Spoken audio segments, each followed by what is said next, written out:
میں تم سے دور نہیں ہوں. مجھے جاننے کے لیے یا مجھ سے مانگنے کے لیے کسی سہارے اور آسرے کی ضرورت نہیں ہے.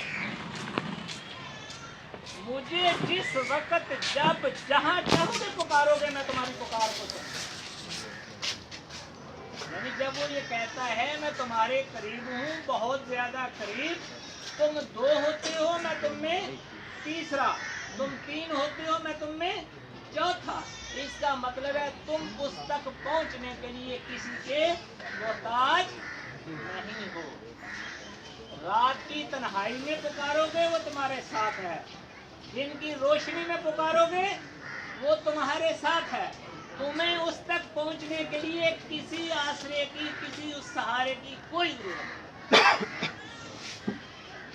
ایک جگہ قرآن پاک میں اللہ تعالیٰ فرماتے ہیں یا ایھا الناس, پوری انسانیت کو پکار کر, یا ایھا الناس انتم الفقراء الی اللہ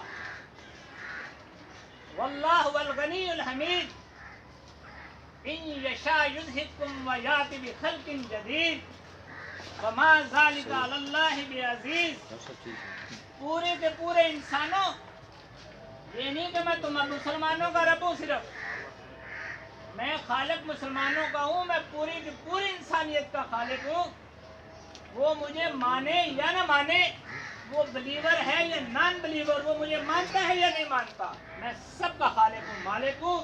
اے انسانوں, یا ایھا الناس انتم الفقراء الی اللہ, تم صرف اور صرف میرے محتاج ہو, اللہ کے محتاج, تم اللہ کے فقیر ہو صرف.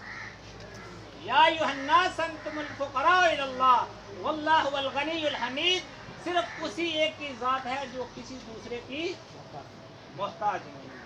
تو پھر ہم نے یہ جان لیا کہ ہم سب, کوئی چھوٹا ہے یا بڑا, کوئی امیر ہے یا غریب, کوئی کسی کا درجہ دنیا میں کچھ بھی ہے, ہم سب کے سب اس اللہ جل شانہ کے محتاج ہیں. As a human being, as a انسان, ہم لوگوں کو اس بادشاہ اس خالق کو جو فرماتا ہے کہ واللہ الذی خلقکم ثم رزقکم ثم یمیتکم ثم یحییکم هل من شرکائکم من یفعل من ذلک سبحانہ وتعالی عما یشرکون. وہ اللہ کی ذات کون سی ہے جس نے تجھے پیدا کیا. ابھی مولانا صاحب نے بتایا اس نے تمہیں پیدا کیا ہے, وہ تمہیں رزق دیتا ہے, وہ تمہیں موت دے گا,